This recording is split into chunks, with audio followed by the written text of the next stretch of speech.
नाज़रीन the historians corner में मां आहियां जो मेज़बान शकील सुमरो जो प्रोग्राम जे सेगमेंट में एक दफ़ो ॿीहर असां हिकिड़े क्लासिक शाहकार किताब जो रिव्यू पेश करण वञी रहिया आहियूं ऐं उहो किताब आहे मोहम्मद इब्राहिम जोयो जो शाह सचल ऐं सामी।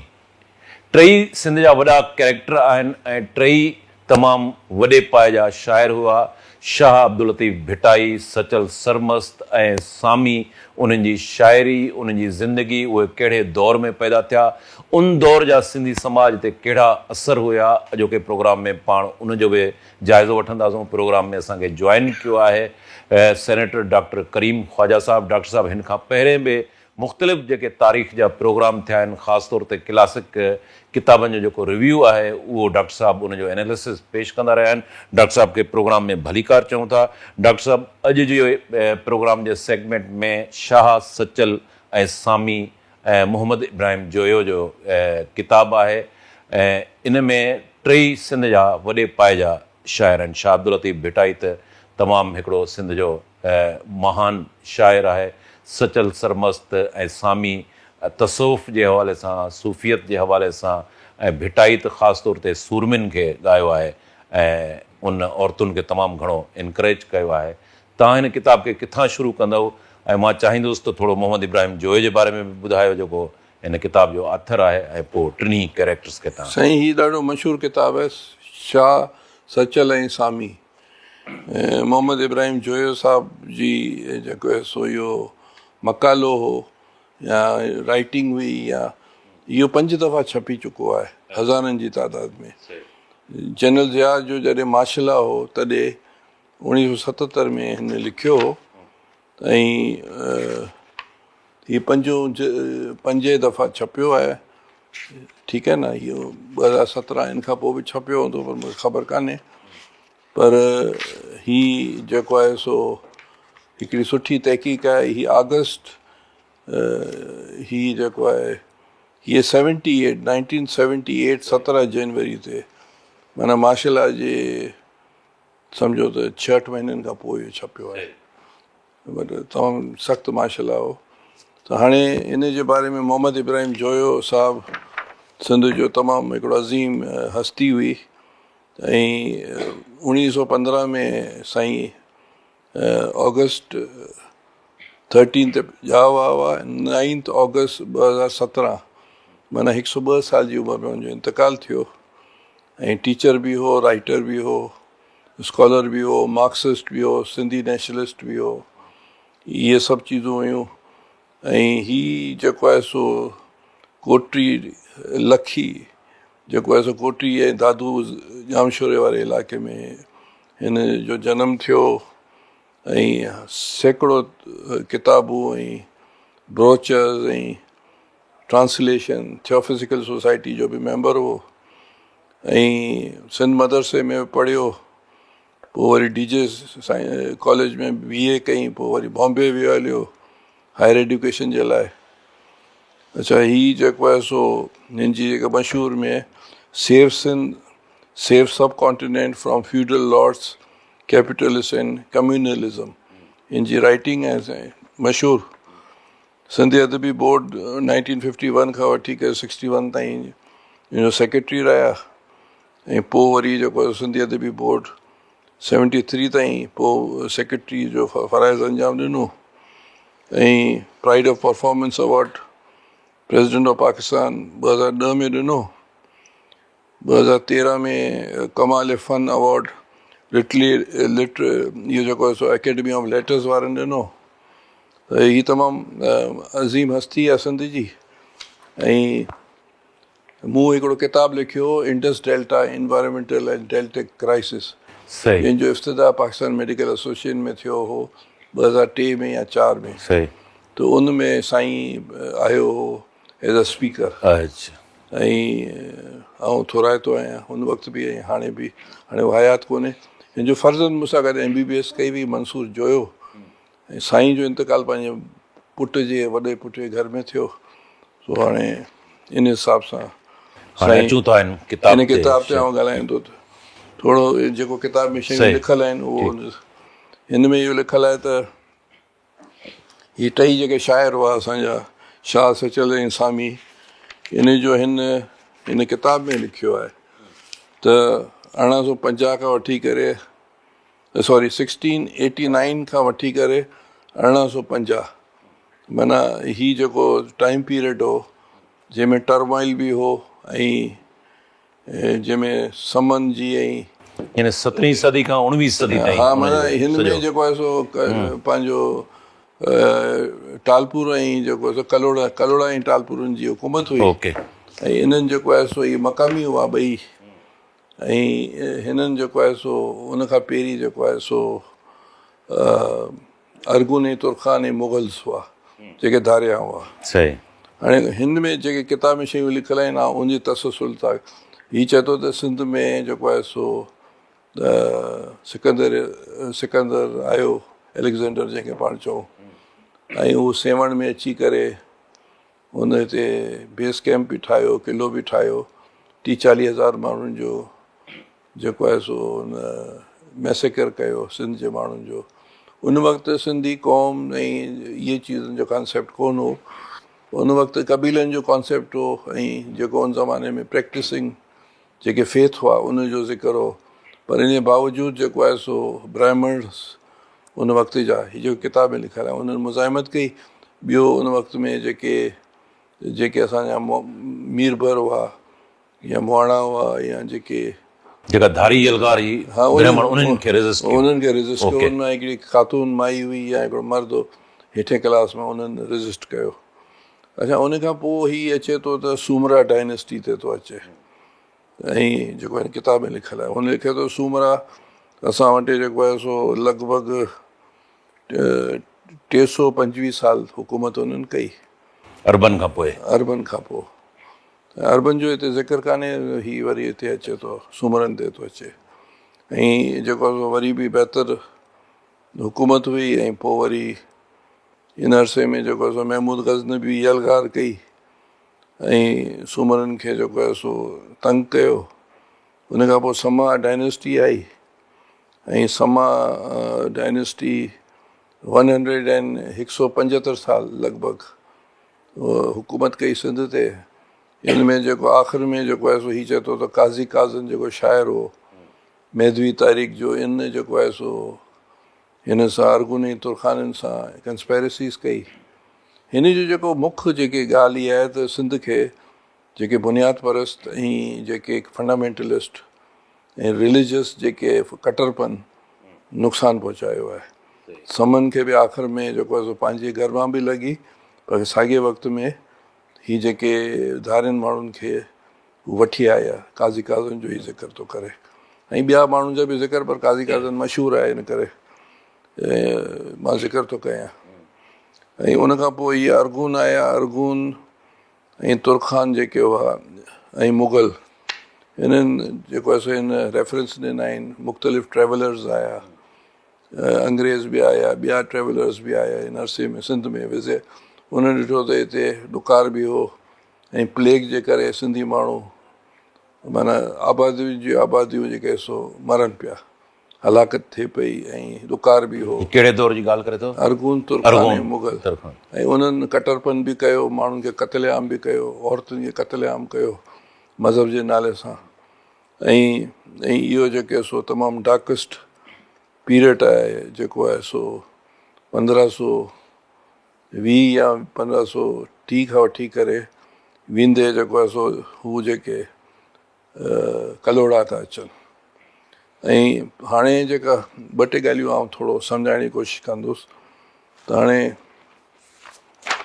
शाह साहब जेको आहे सो जेको पैदा थियो 1689 ऐं उन इंतकाल थियो 1752। सही। ऐं पोइ सचल सरमस जो थियो आहे 1739 ऐं 1827।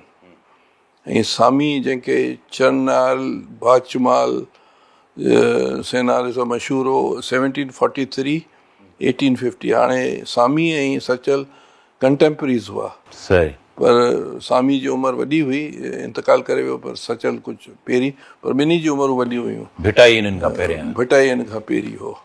त हाणे ही हुन एज खे कंपेयर करे थो। जॾहिं लतीफ़ साईं पैदा थिया त उन वक़्तु पंहिंजो अरगुननि जो तुर्खान ऐं मुग़लनि जी हुकूमत ख़तमु पई थिए। उन अरसे में सिंध जे लाइ हिकिड़ो वॾो मसइलो इहो थियो त 1655 ऐं 1718 शाह इनायत शहीद उन वक़्त में हिननि खे मुग़लनि ऐं जेके सो उते जा मक़ामी वॾेरनि हुनखे शहीद कयो मुग़लनि खे ख़ुशि करण जे लाइ।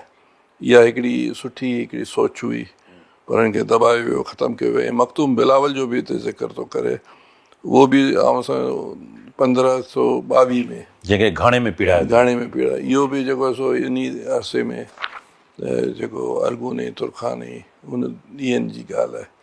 दरिया ख़ान बि हुयो, मखदूम बिलावल, सभु माना हीअ तव्हां ॻाल्हि कयो था त हुन समन जो दौरु आहे। समन जे दौर में हिकिड़ो त काज़ी काज़न जेको आहे सो प्रमोट कई मज़हबी कट्टरपन, मेहदी तहरीक जेका अची करे हिते सिंध में जेको आहे सो इंतिहा पसंदी पैदा कई। हिननि जो चवण मतिलबु आहे त सिंधी जेको या हिंदू हुजे या सिंधी मुस्लमान हुजे, उन्हनि में अमन अमान हो, पर हीअ जेके कट्टरपन जेके तहरीकूं आयूं, कट्टरपन माण्हू आया, कट्टरपन आइडियोलॉजी वेछा मतभेद पैदा कयो, डिस्क्रिमिनेशन उतां थी। सोसाइटी डाइवर्स प्लूरिस्टिक ऐं डाइवर्सिफाइड सोसाइटी खे हुननि इंक्लूसिव करण जी कोशिशि कई, जेको एक्सक्लूसिव थियणु खपे।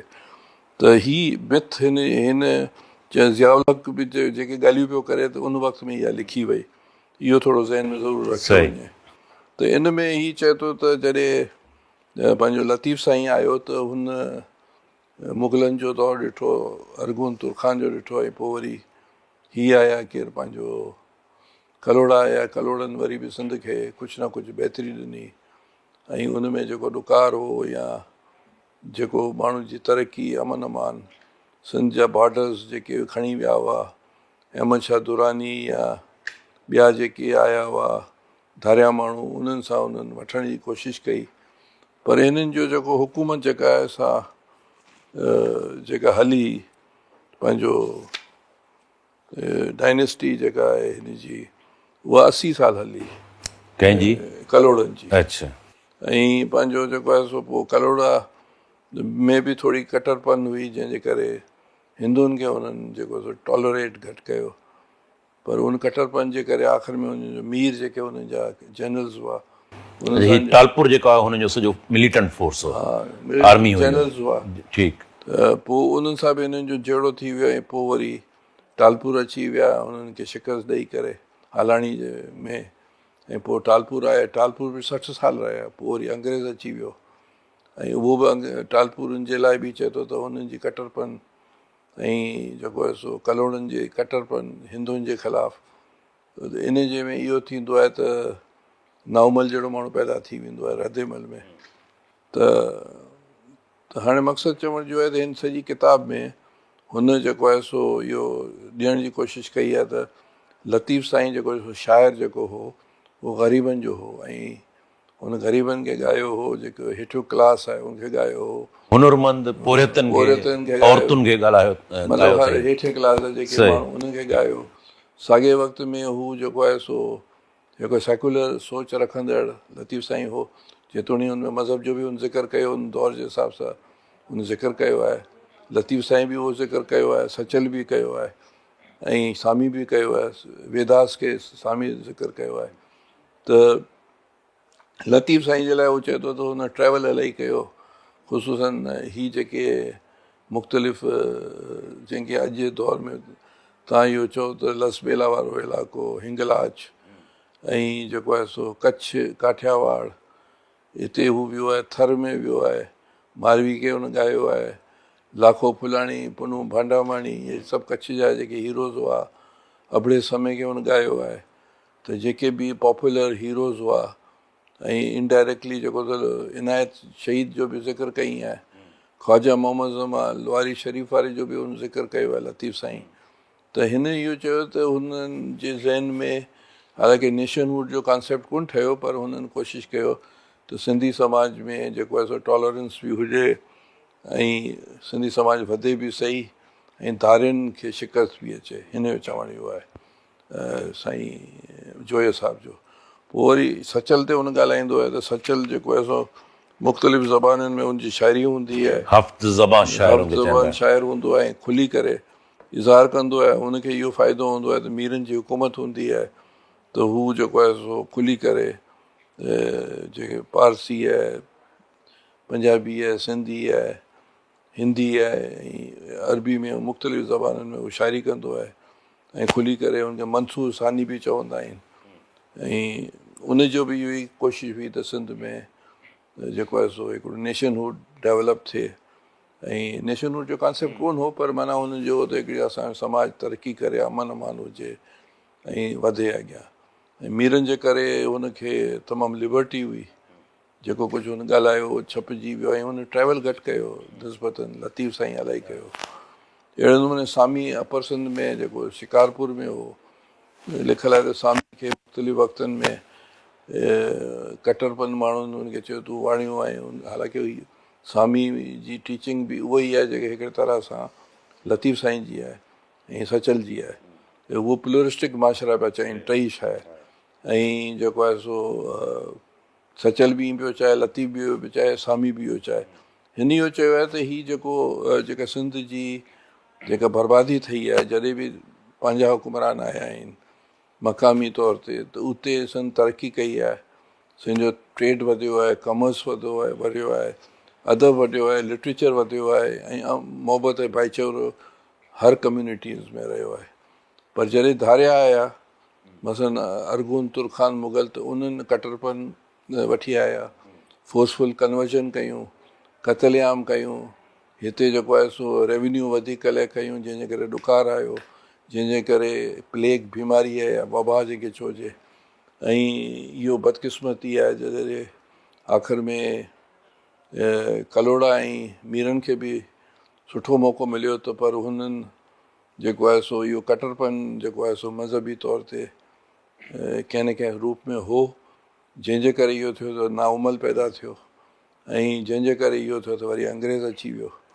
त हिन जो बेसिक थीम इहो आहे सॼे हिन किताब जो। डॉक्टर साहब हालांकि तव्हां एतिरो वॾो किताबु कान्हे, हा ही 80 पेजिस जो या 78 पेजिस जो आहे, एतिरो वॾो किताबु। सही। डॉक्टर साहब तव्हां 1689 खां ऐं 1850 ताईं यानी 17वीं खां 19वीं सदी ताईं टिनि जेके इहे शाइर आहिनि उन दौर जो ज़िक्र कयो आहे। उन दौर में बाक़ी जेका दुनिया हुई उते सूरत हाल छा आहे, यूरोप जी छा सूरत हाल हुई, ॿियनि मुल्कनि जी छा सूरत हाल हुई? साईं हाणे हिन में हिकिड़ी ॿी बि ॻाल्हि लिखी आहे त असां वटि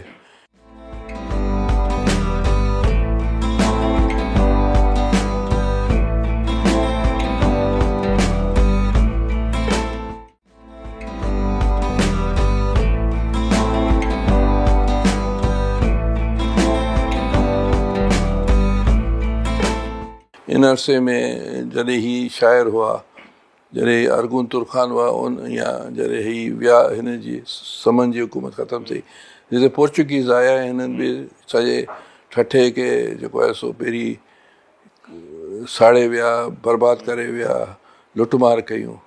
जहिड़े नमूने ही अरगून तुरखान मुग़ल बि जॾहिं हू ठठे में एंटर थिया त हुननि तहस नहस कयो, माण्हुनि खे क़तल कयो, लुटमार कई। त अहिड़े नमूने पर पोर्चुगीज़ जो ज़िक्र कयो आहे। हाणे तव्हांजो जेको सुवालु आहे त उन वक़्तु जेको आहे सो इंडस्ट्रियल रेवोल्यूशन अची चुको हो यूरोप में, ऐं यूरोप खे क्रूसेड्स जेके जंग हली पियो मिडल ईस्ट में, उहो उन्हनि जेको सो रस्ता ब्लॉक कया, त हिननि जेको सो निकिरी पिया ऐं हुननि खे अमेरिका डिस्कवर थियो या साउथ अफ्रीका खां ही इंडिया डिस्कवर थियो, जंहिंजे करे पोर्चुगीज़ ऐं स्पेनिश अॻियां हुआ। ऐं इहे ई जेको सो वञी करे लैटिन अमेरिका में ऐं पोइ मुख़्तलिफ़ जॻहियुनि ते हुननि कॉलोनीज़ ठाहियूं, डचेस ठाहियूं, पोइ अंग्रेज़ ऐं फ्रेंच आया। इंडस्ट्रियल रेवोल्यूशन जे करे साइंस तरक़ी कई, रेनेसेस अची वियो यूरोप में, रीज़न ऐं डिस्कवरीज़ पे थियूं। हिते एग्रीकल्चर समाज हो, पीरनि जे असरनि जे हेठि ऐं जेके मिस्टिक माण्हुनि जे हथनि जे हेठि कमु पियो हलियो, ऐं इहा तइलीम पे ॾिनी वई त बाबा इहो ॿी जेका दुनिया जे लाइ असांखे स्ट्रगल करणु खपे, हिते जेको नसीब में आहे उहा चीज़ हले। ऐं इन्ही रम्ज़ में सिर्फ़ु सिंध कान हुई, सब कॉन्टिनेंट सॼो, इवन मिडिल ईस्ट बि हो, साॻे वक़्त में फार ईस्ट बि हो, चीन बि हो, इहे सभु पोइते रहिजी विया।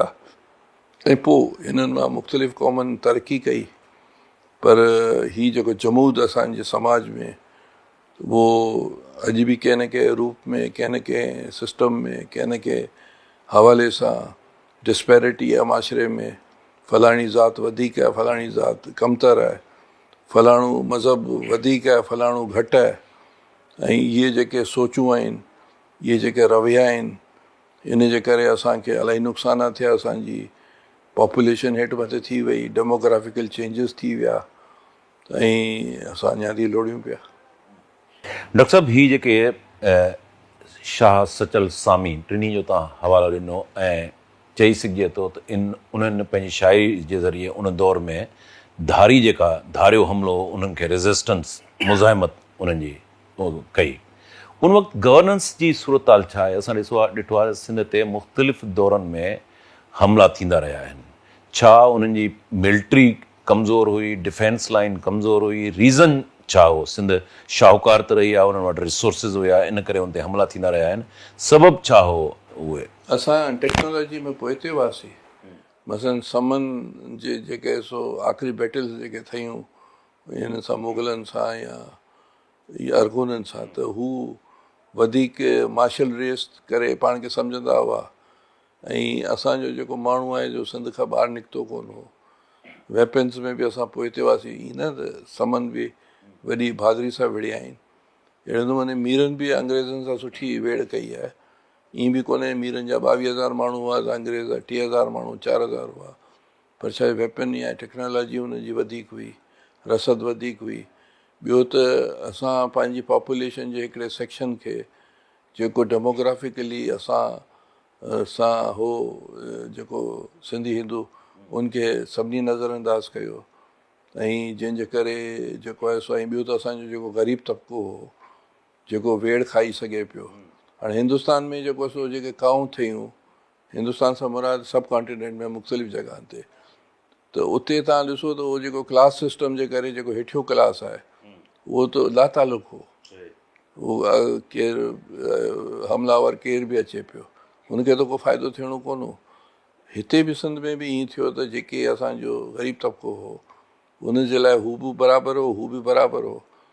नेपियर्स जॾहिं आयो ऐं जेको आहे सो रिचर्ड बर्टन पंहिंजी किताब में लिखियो त, जेका सिंध ते हुन लिखियो आहे किताब, हुनमें हुन चयो त को फ़र्क़ु कोन थो पए। सिंध जो जेको हेठियों क्लास आहे, ग़रीब तबिको आहे, हू चए थो त असांजे ॾींहुं असांजे लाइ त पहिरीं बि ईअं हो, हाणे बि ईअं आहे। त जेको नओं आयो त उन लाइ कोई इफेक्ट कोन पियो थियो। त इहो हिकिड़ो आहे, जॾहिं माशरे में जेके तबिका कटियल हूंदा आहिनि, मज़हबी बुनियाद ते कटरपन हूंदो आहे, कंहिंखे तव्हां घटि सम्झंदा आहियो, कंहिं ज़ात खे तव्हां सुपीरियर सम्झंदा आहियो, इहो बदक़िस्मती सां 1000 सालनि खां सिंध में थिए पियो, त पोइ रिज़ल्ट्स त ईअं ईंदा न। डॉक्टर साहब, जीअं भिटाई पोरियत तबिके खे घणो ॻायो आहे, यानी कोरी, मोची, वाढो, आम तौर ते अॼु जी सोसाइटी जेका फ्यूडल उनजा नॉर्म्स आहिनि, उन्हनि खे त हिकारत जी निगाह सां ॾिठो वञे थो। हालांकि पोरियत जेको तबिको आहे, हुनरमंद, उनखे इनकरेज करणु खपे। भिटाई उन्हनि खे इनकरेज कयो। उन दौर में जीअं तव्हां ॻाल्हि कई, यूरोप जे अंदरि त ज़ाहिर आहे त उन्हनि खे मौक़ा मिलनि पिया। हिते उन्हनि सोसाइटी में उन्हनि खे गवर्नमेंट जी सतह ते का अहिड़ो न हुया इंस्टीट्यूशन उन दौर में जंहिंमें सपोर्ट कजे? परगणा ठाहे छॾिया हुआ, अब फलाणो फलाणो परगणो संभालींदो, फलाणो फलाणो परगणो, माना लूज़ तरह सां हिकिड़ी कॉन्फिडेंट हुकूमत। चलो मीरनि जी बि हुई, मीर बि त सिंध खे 3 हिसनि में करे छॾियो न। हिकिड़े ख़ैरपुर जा अलॻि हुआ, मीरपुर जा अलॻि हुआ, हैदराबाद जा अलॻि हुआ। त अहिड़े नमूने जेके कलोड़ा आहे, उन्हनि खे बि 70-80 साल मिलिया, उन्हनि बि परगणा ठाहिया हुआ। हाणे जॾहिं एडमिनिस्ट्रेशन तव्हांजी लूज़ हूंदी, हमलावर तव्हांजा जेके सो जेके अफ़गानिस्तान मां या ॿिया जेके आहिनि, नादिर शाह जहिड़ा माण्हू इहे ईंदा ईरान मां ऐं लुटमार कंदा। नादिर शाह वारा त हितां हिननि जे कलोड़नि जा जेके चङा मुड़ुस हुआ या प्रिंस हुआ उन्हनि खे खणी विया पाण सां गॾु। पोइ जॾहिं उहो नादिर शाह मरी वियो पोइ मोटिया। त असां वटि इहा सिचुएशन रही। मीरनि जे वक़्त में बि इहा सिचुएशन, जॾहिं कलोड़नि खे शिकस्त आई, मीर आया त उन्हनि पंहिंजा एलची मोकिलिया मुख़्तलिफ़ जॻहनि ते, अफ़गानिस्तान मोकिलिया, ईरान मोकिलिया, दिल्ली मोकिलिया त बाबा असांखे तस्लीम कयो। त इहा असांजी सिचुएशन अनफॉर्चुनेटली रही आहे। हक़ीक़त आहे जेके किताबनि में लिखियलु आहे, तारीख़ में लिखियलु आहे, त इहे चीज़ूं सिंध सां डॉक्टर साहब जीअं तव्हां ॿुधायो हिननि जो ज़िक्र कयो टिनी वॾनि शाइरनि जो, उन्हनि वटि का सिंफ़ी मतभेद तफ़रीक़ बि न रही। भिटाई त माना सूरमिन खे ॻायो आहे, सुहिणी खे ॻायो आहे, ससुई खे ॻायो आहे, मूमल खे ॻायो आहे। ऐं ॿियो असां ॾिसूं था त उन्हनि में सेक्युलर असांखे स्पिरिट मिले थो, जेको अॼु जे दौर में असांखे घटि नज़र अचे थो। ऐं सोसाइटी जे अंदरि औरत दुश्मन रविया जेके आहिनि असांखे घणा नज़र अचनि था। उन दौर जे अंदरि एतिरी एडवांस सोच भिटाई जी, सचल जी, सामी जी, औरतुनि खे एतिरो वधीक स्पेस ॾियणु ऐं उनखे सूरमिन जी शिकिल में हिकिड़ो खणी अचणु, त उन दौर जे अंदरि एॾियूं पॉलिटिकल वॾियूं मूवमेंट्स बि कोन हुयूं। त हीउ जेको भिटाई जो पासो आहे उनखे कीअं था ॾिसो? ॾिसो, सिंध में हिंदू धर्म बि हो। हाणे इन ते त तहक़ीक़ थियणु खपे त जेको आहे सो घणो परसेंट हो। जॾहिं पाकिस्तान ऐं इंडिया जो पार्टीशन थियो त उन वक़्तु बि 30% या 21, 23 का 30% हिते असां वटि हिंदू धर्म जा हुआ। दैट इज़ तव्हां चओ 47। पर अगरि असां 100 साल पोइते था वञूं या 200 साल पोइते था वञूं या 300 साल पोइते था वञूं त उन वक़्तु बि तव्हां सम्झो त 40-50%, 40-60% अहिड़े थो वञे। डेमोग्राफिकल हो, हिन ते रिसर्च ऐं आर्कियोलॉजिकल डिस्कवरी जी ज़रूरत आहे। हाणे मसइलो इहो आहे त जॾहिं तव्हां जेकॾहिं हिंदू धर्म खे ॾिसो था या सिख धर्म अची वियो उन वक़्तु या जैन मट अची वई, त उते त गॉडेसिस जो कॉन्सेप्ट आहे, मायूं ऐं मर्द जे हिसाब सां। त इन करे लतीफ़ साईं त चयो आहे, पर इहो एक्स्ट्रा ऑर्डिनरी ॻाल्हि कान्हे। असां वटि इहे चीज़ूं रहियूं आहिनि। सिकंदर जे ख़िलाफ़ु जेके जंगूं ठहियूं या तव्हां महाभारत पढ़ंदा त उनमें बि तव्हांखे या जेको आहे सो जेको तव्हां पढ़ंदो फिरदौसी जो शाहनामो, उनमें बि सिंध जी जेके मायुनि जो ज़िक्र आहे, जेके इलाही करेजियस ऐं बोल्ड हुयूं। ये कॉन्सेप्ट असां वटि आहे को ईअं बख्तावर शहीद जेका आहे उनजो नालो मिले थो, उहो त बाद में थियो। इहे सभु तव्हांखे चीज़ूं जेको आहे सो। अच्छा, हिकिड़ो ॿियो समन जे दौर जो तव्हां ज़िक्र कयो, जाम निज़ामुद्दीन जंहिंखे निंदो जंहिंखे चऊं था, उनजो दौर असांखे ॾाढो तमामु घणो हिन में ज़िक्र आहे हुनजो। अच्छा, हिन में लिखियलु आहे हुनजो जेको जनरल हो, जंहिं मतिलबु वफ़ादारी कई, पोइ वरी साज़िशूं ठहियूं ऐं हीअ जेका मेदी तहरीक जो इन्फ्लुएंस थियो ऐं हीअ जेके कटरपन अची वियो ऐं पोइ हिन मुंहिंजो इहो ई सुवालु आहे तव्हां खां त जाम निज़ामुद्दीन जो जेको ज़िक्र आहे उहो तमामु हिकिड़ो पॉज़िटिवली तारीख़ में मिले थो, पर उनजो जेको फ़र्ज़ंद हो जाम फेरोज़, उनमें असांखे बैड गवर्नेंस मिले थी। पोइ महदवी तहरीक, शाहबेग अरगून, उन्हनि जा दरिया ख़ान, मखदूम बिलावर, सहार लंजाड़, इन्हनि खे उतां नेकाली मिले थी।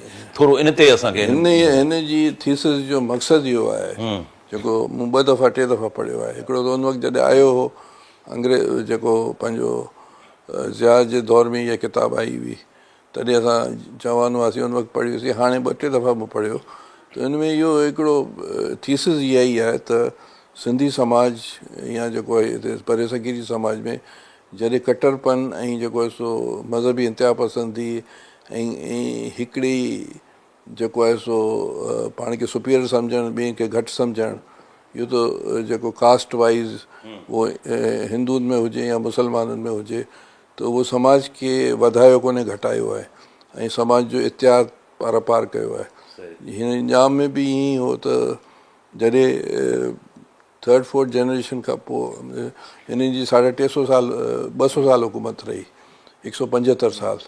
त आख़िरी ॾींहंनि में जेको आहे सो चीज़ूं ब्रेकअप बि थींदियूं आहिनि ऐं ज़रूरी न आहे त जहिड़ो पीउ आहे तहिड़ो पुटु हुजे। ऐं पोइ सलाह मशवरा, साज़िशूं, महिलाती साज़िशूं ऐं जेके अरगून ऐं तुरखान अरगून जेके आया पिया उन्हनि महदवी तहरीक आंदी ऐं मज़हब बुनियाद ते सिंध जे माशरे खे उन्हनि तोड़फोड़ कई ऐं ज़बरदस्ती जेको आहे सो हिन किताब में लिखियलु आहे, कन्वर्जन्स कयूं। त इन जे करे उहो अच्छा महदवी तहरीक छा हुई उनखे लीड केरु करे पियो किथां उहा आई महदवी तहरीक इहे साईं अफ़गानिस्तान मां आहियूं या जेको आहे सो मथे वारे इलाइक़नि मां आहियूं ऐं हिकिड़ी जेका आहे सो उहा तहरीक हुई जंहिंमें कटरपन हो ऐं ॿियनि ज़ातनि खे घटि सम्झणु हो रिलीजियस एक्सट्रीमिज़म अॼु ॾींहुं सूदो असां ॾिसूं पिया अफ़गानिस्तान में तव्हां ॾिसो ही मुला मिलिट्री ते नज़र कोन पियो अचे तव्हांखे जेके बि असां त जॾहिं अखि खोली आहे इहे ई जिते किथे जेको सब कॉन्टिनेंट में इहा ई चीज़ नज़र आई पाकिस्तान में बि इहा नज़र आई ऐं हर जॻह तव्हां ॾिसो हींअर जेको शाम में थिए पियो या मिडिल ईस्ट में थिए पियो या ईरान में या मुस्लिम वर्ल्ड में जिते किथे आहिनि इहे सभु चीज़ूं लास्ट क्वेश्चन डॉक्टर साहब प्रोग्राम वाइंड अप तरफ़ वञूं पिया टिन्ही जेकॾहिं मां तव्हां खां पुछां त हिन किताब में टिन्ही शाइरनि सचल शाह सामी उन्हनि जो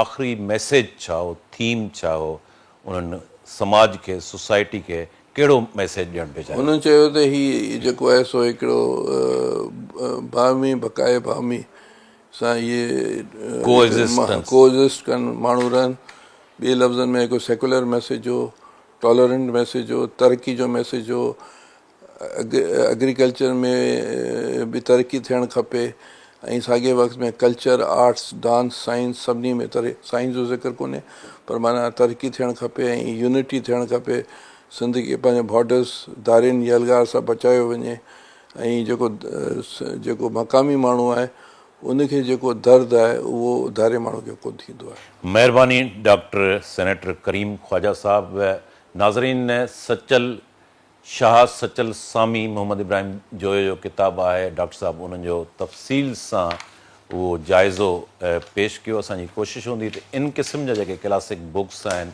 उन्हनि जो ईंदड़ प्रोग्रामनि में बि असां रिव्यू ऐं एनालिसिस पेश कंदा रहूं ऐं इन खां पहिरियों बि डॉक्टर साहब जेके हिस्टोरिकल प्रोग्राम थिया आहिनि ख़ासि तौर ते हिस्ट्री जा उन ते तमामु घणो उनजे तफ़सील सां ॻाल्हायो आहे हिते प्रोग्राम जो वक़्तु पुॼाणी ते पहुतो डॉक्टर साहब तव्हांजी महिरबानी ईंदड़ प्रोग्राम ताईं पंहिंजे मेज़बान शकील सुमरो खे इजाज़त ॾींदा अलाह भाई